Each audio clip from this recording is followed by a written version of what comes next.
ओम नमः शिवाय, हर हर महादेव, जय महाकाल। आप सबको पता है सावन का बहुत ही पवित्र महीना चल रहा है। मेरे देव आदिदेव महादेव जी की कृपा सदैव आप पर बनी रहे। आपकी सारी मनोकामनाएं इस सावन के महीने में पूरी जरूर हो जाए, यही मैं महादेव जी से प्रार्थना करता हूं। लेकिन फिर भी अगर आपके जीवन में धन को लेकर के बहुत ज्यादा समस्या है, घर में धन आ ही नहीं रहा है, व्यापार अच्छे से नहीं चल रहा है, या फिर घर में सुख शांति समृद्धि नहीं है, परिवार के लोगों के बीच में प्रेम नहीं है, एक दूसरे से बात तक नहीं करते हैं, लड़ाई झगड़ा होता रहता है, कलेश होता है, तो उनके लिए और साथ ही साथ अगर आपकी कोई हृदय की बात है, आपकी कोई मनोकामना है जो काफी समय से पूरी नहीं हो रही है, तो इस बार उल्टे जल वाला ये उपाय जरूर करना। पूज्य गुरु जी की कथा से सुनकर के और समझ करके पूरे उपाय को बड़े ही विस्तार से बताऊंगा, परंतु उससे पहले आप सबसे एक छोटी सी गुजारिश करूंगा कि जो लोग पहली बार आए हैं चैनल को सब्सक्राइब जरूर करना और वीडियो को लाइक करके महादेव जी का कोई सा भी प्यारा नाम कमेंट बॉक्स में लिखना मत भूलिएगा। अगर आपके सारे उपाय करने के बावजूद भी आपकी कामना पूरी नहीं हो रही है तो एक बार इस उल्टे जल चढ़ाने वाला उपाय करना। मात्र 3 घंटे के अंदर अंदर आपको असर दिखाई देने जरूर लगेगा। इस पूरे वीडियो के अंदर मैं आपको 3 महा उपाय बताने वाला हूं जो कि अलग अलग कामना पूर्ति के लिए होगा, धन संपदा से अलग होगा और उसी के साथ में कलेश, परिवार की सुख शांति समृद्धि के लिए होगा और एक आपकी मनोकामना पूर्ति के लिए होगा। ठीक है ना। सबसे पहले बात कर लेते हैं पहले वाले उपाय की तरफ, तो ध्यान से सुनना, समझने की कोशिश करना। पहला वाला जो उपाय है ये आपकी कोई सी भी अगर मनोकामना है काफी समय से पूरी नहीं हो रही है, उपाय कर करके थक चुके हो ना, तो ये उल्टा जल चढ़ाने वाला उपाय आप जरूर करना। ये होता है मनोकामना पूर्ति के लिए, साथ ही साथ आपकी कोई इच्छा है, कोई विश है, उसकी पूर्ति के लिए होता है। अब इसका खास दिन जो गुरुदेव ने बताया है ना, वो ऐसे बोला है कि आप किसी भी दिन इस उपाय को कर सकते हो, लेकिन एक नियम बना करके इस उपाय को करना। ठीक है ना। एक नियम कैसे, जैसे कि आपने एक सोमवार फिक्स कर लिया तो आपको प्रत्येक सोमवार को कम से कम 4 सोमवार इस उपाय को करना होगा। ठीक है ना। इसी तरीके से अगर आपने मंगलवार फिक्स कर लिया तो आप 4 मंगलवार लगातार इस उपाय को करना, आपकी सारी मनोकामनाएं पूरी जरूर होगी। ठीक है। ध्यान से सुनना, समझने की कोशिश करना। आपको इस तरीके से चाहिए होंगे क्या, चावल के दाने। ध्यान रखना, इन्हें अक्षत भी कहा जाता है, तो आपको इसके 7 चावल के दाने चाहिए होंगे जो कहीं से भी खंडित टूटे फूटे ना हो। अब आपको केवल 7 चावल के दाने लेने हैं, तो आप आराम से इसमें से ऐसे चावल के दाने बीन सकते हो जो कि कहीं से भी खंडित ना हो, टूटे फूटे ना हो। ठीक है, ये ले लिए। उसके बाद में आपको लेना होगा क्या, सफेद फूल। मैं यहां लिख देता हूं, यह है सफेद फूल। अब भैया इसमें भी कौन से वाले फूल लेने हैं, तो आप कोई से भी फूल ले सकते हो, एक फूल को छोड़ करके, जो कि होता है केतकी का फूल। गलती से भी इस केतकी के फूल को मत ले लेना, यह भी सफेद होता है, बीच में से हल्का सा पीला पीला सा होता है। अगर आप इसे महादेव जी को समर्पित करते हैं तो आपको 1000 गौ हत्या का पाप लगता है, इसलिए गलती से भी आपको केतकी का फूल नहीं लेना। इसके अलावा आप जो चाहो हर श्रृंगार का फूल ले लीजिए आप, या फिर आप सदाफूली का फूल ले लीजिए, जो भी फूल लेना चाहो सफेद फूल ले सकते हो केतकी के अलावा। ठीक है। अब तीसरे नंबर पर जो आपको चाहिए होगा वो चाहिए होगी दुर्वा। अच्छा, एक चीज ध्यान रखना, जो आप सफेद फूल लोगे ना वो आपको लेने होंगे 5। ठीक है ना, 5 सफेद फूल लेना है, 7 अक्षत के दाने हो गए। और अब आपके इसके बाद में चाहिए होगी दुर्वा।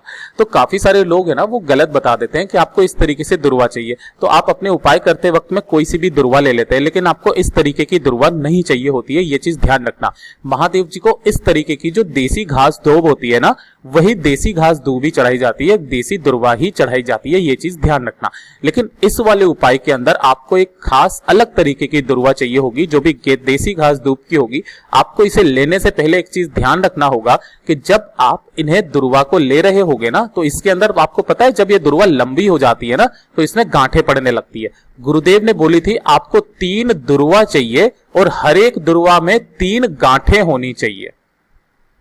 क्या, 3 दुर्वा और हर एक दुर्वा में 3 गांठें होनी चाहिए। जैसे कि आप इस वाली दुर्वा को देखिए जो इधर ही इधर रखी हुई है, अगर आप देखेंगे तो एक गांठ यहां पर है, एक गांठ यहां पर है, तो इसमें केवल 2 ही गांठें हैं। ठीक है। अगर आप इसके अंदर देखोगे तो एक गांठ यहां पर है, एक गांठ यहां पर है, एक गांठ यहां पर है, तो इसके अंदर आपके पास में 3 गांठें हैं। तो या तो आप ऐसी वाली दुर्वा जिसमें 4-5 गांठें हो तो उसे तोड़ लेना और उसे 3-3 गांठों के फॉर्म में बना लेना। इसलिए आपको 3 गांठों वाली 3 दुर्वा चाहिए। ठीक है ना। अब आपको करना क्या होगा, 1 लोटा शुद्ध जल लेना अपने घर का।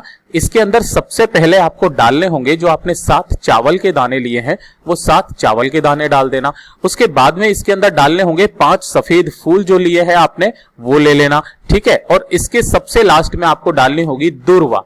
कितनी दुर्वा है आपके पास में, 3 दुर्वा है और सभी में 3 गांठें हैं, ये चीज ध्यान रखना है ना। सभी में 3 गांठें हैं और बाकी को अपने पूरे शुद्ध जल से भर ही लिया है आपने। ठीक है, अब इस जल को लेकर के पहुंचना महादेव जी के मंदिर शिवलिंग के पास में। सुबह जाना चाहो सुबह चले जाना, शाम को जाना चाहो शाम को चले जाना।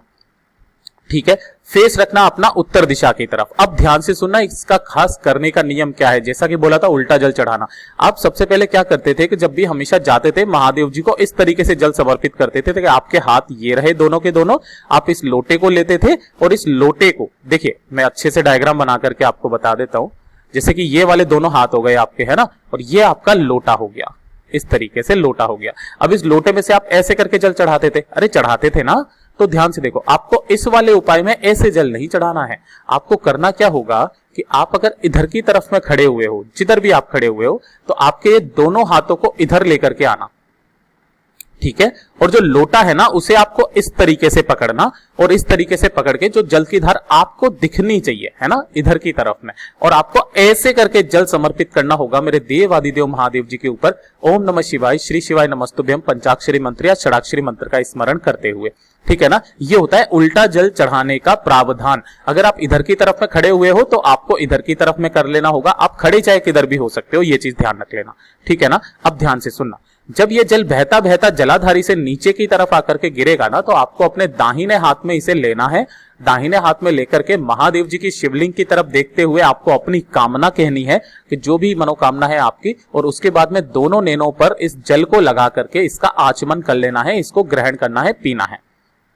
जो भी व्यक्ति इस उपाय को एक खास नियम के साथ कर लेता है ना, उसकी सारी मनोकामनाएं जल्दी से जल्दी पूरी जरूर होती है। ये तो हो गया पहला उपाय। अब बात करते हैं दूसरे वाले उपाय की तरफ। ठीक है, देखिए दूसरा वाला उपाय किन लोगों के लिए है वो ध्यान से सुनना। अगर आपके परिवार में, है ना, बहुत सारे दुख चल रहे हैं, है ना, तकलीफ खत्म होने का नाम ही नहीं ले रही है, चाहे बीमारी चाहे किसी से भी संबंधित कोई ना कोई कष्ट परिवार में है ही सही, लड़ाई झगड़ा कलेश आपके परिवार में है, कुछ ना कुछ समस्या अगर आपके परिवार में बहुत समय से चल रही है ना, तो इस छोटे से उपाय को करना। ठीक है, किस दिन कर सकते हो, किसी भी सोमवार के दिन आप कर लीजिए, या सावन के महीने में किसी भी दिन आप इस उपाय को कर सकते हो। ठीक है ना, ध्यान से सुनना, आपको लेना होगा इस तरीके से 1 लोटा शुद्ध जल अपने घर का। ठीक है ना, और इसके अंदर डालने होंगे मात्र आपको 2 अक्षत यानी कि चावल के दाने, केवल 2 जो कहीं से भी खंडित ना हो, इसी के अंदर आप डाल लेना, है ना। अब इस जल को लेकर के पहुंचना, सबसे पहले कहां पर जाना होगा आपको, बेल पत्र के पेड़ के जड़ों में, है ना, बेल पत्र के पेड़ के पास में यहां जाओगे। यहां जाने के बाद में उस लोटे में से पूरा जल नहीं समर्पित करना, मात्र थोड़ा सा जल इसकी जड़ों में आपको समर्पित करना होगा। ओम नमः शिवाय, श्री शिवाय नमस्तुभ्यम का स्मरण करते हुए थोड़ा सा जल यहां समर्पित कर देना।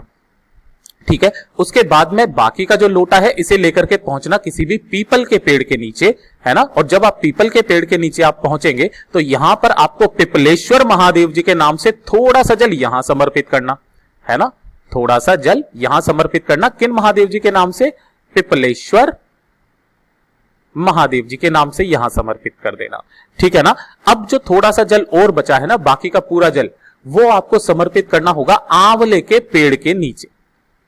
ठीक है, वही ओम नमः शिवाय, श्री शिवाय नमस्तुभ्यम का स्मरण करते हुए। अब काफी सारे लोग बोलेंगे भैया हमारे यहाँ पर आंवले का पेड़ नहीं है तो क्या करें। तो देखिए 2 चीजें तो गुरुदेव ने कंपलसरी बताई, बेलपत्र का पेड़ और पीपल का पेड़, इन दोनों जगह पर तो आपको चढ़ाना ही है। इसके अलावा अगर आपको आंवले का पेड़ मिल जाए तो यहां चढ़ा दीजिए, और आंवले का पेड़ ना मिले तो आप शमी का पौधा या शमी का पेड़ जो भी हो ना, उसके नीचे आपको बाकी का पूरा लोटा जल समर्पित कर देना होगा। ओम नमः शिवाय, श्री शिवाय नमस्तुभ्यम का स्मरण करते हुए।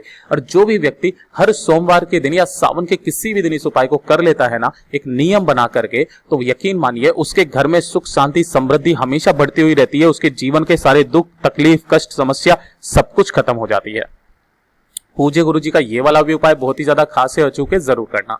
अब बात करते हैं तीसरे वाले उपाय की तरफ। ठीक है, देखिए तीसरा वाला उपाय है ना, ये कोई उपाय नहीं है, एक तरीके से ये क्या है, एक काम है जो कि आप सब लोग गलती करते हो अपने घर के अंदर, जिसकी वजह से आपके धन संपदा कभी भी घर में नहीं आती है, कर्जा बढ़ता चला जाता है। अगर आपने लोन लिया हुआ है ना, तो लोन भी चुकता करने में बहुत ज्यादा दिक्कतें होती है, धन की बहुत ज्यादा समस्याएं आपके परिवार में आने लगती है। कर्जा बढ़ता है, लोन नहीं चुकता है, तब आपको करना क्या होगा। देखिए आप हमेशा उपाय करते हो, देवादिदेव महादेव जी की शिवलिंग पर जाते हो, चंदन लगाते हो, सब कुछ करते हो, लेकिन एक गलती पता है क्या करते हो? अब से ये वाला काम जरूर करना, जब भी आप किसी भी तरीके का कोई चंदन काम में लो ना, वैसे गुरुदेव हमेशा क्या बताते हैं कि आप इस तरीके से चंदन की मुठिया रखा कीजिए, इस तरीके से पिसा हुआ चंदन मत रखना। वो क्यों बताते हैं? इसका एक खास मतलब होता है कि अगर चंदन की मुठिया होगी तो इसको घिसने के लिए आपको एक पत्थर अपने घर में, घर के मंदिर में रखना होगा। अरे सीधी बात है ना, तो घर के मंदिर में रखना होगा, और घर के मंदिर में, जिसके भी मंदिर में इस तरीके से चंदन रखने का ये जो सिलबट्टा होता है, जिस घर में रखा हुआ रहता है ना, उस घर में माता लक्ष्मी सदैव निवास करती है। वो घर कभी भी कर्ज से नहीं आता है, या फिर उसके ऊपर कभी भी कर्ज नहीं होता है, वो हमेशा कर्ज मुक्त रहता है जीवन भर। इसलिए गुरुदेव कहते हैं कि चंदन घिसने का ये वाला जो सिलबट्टा है ना, आपके घर में होना चाहिए, और इसीलिए वो मुठिया रखने के लिए कहते हैं। लेकिन काफी सारे परिवार वाले क्या करते हैं, वो पिसा हुआ चंदन रखते हैं। तो गुरुदेव की कथा में कल ही सुन रहा था, उन्होंने बताया कि देखिए क्या करना, कि अगर आपके घर में पिसा हुआ चंदन भी है ना, तो भी इस तरीके से आपको एक पत्थर अपने घर के मंदिर में रख लेना। अब चाहे चंदन पिसा हुआ है, फिर भी आपको करना क्या होगा, थोड़ा सा चंदन यहां पर लेना, एक जल की, दो जल की बूंदे डालना, और उसको फिर भी आपको इस पर घिस करके, और घिसने के बाद ही आपको भगवान जी पर लगाना है। ये चीज ध्यान में रख लेना है ना। अगर मुठिया ना रखा करो आप चंदन की, तो आप थोड़ा सा पिसा हुआ ही चंदन वापस इस पर अपनी उंगली से घिसिए, और घिसने के बाद ही आपको भगवान जी पर लगाना होगा। जिस घर में ये वाला सिलबट्टा रखा हुआ रहता है ना, वो घर कभी भी कर्ज में नहीं डूबता है, धन की समस्या कभी नहीं रहती है। बड़े से बड़ा कर्जा तक अगर है और ये वाला काम स्टार्ट कर देगा, तो सारा कर्जा उतर जाएगा। पूज्य गुरु जी की कथा से सुन करके और समझ करके पूरे उपायों को बड़े ही विस्तार से समझाने की पूरी कोशिश की है। वीडियो अगर पसंद आया हो तो लाइक जरूर करना, साथ ही साथ चैनल को सब्सक्राइब जरूर कीजिएगा।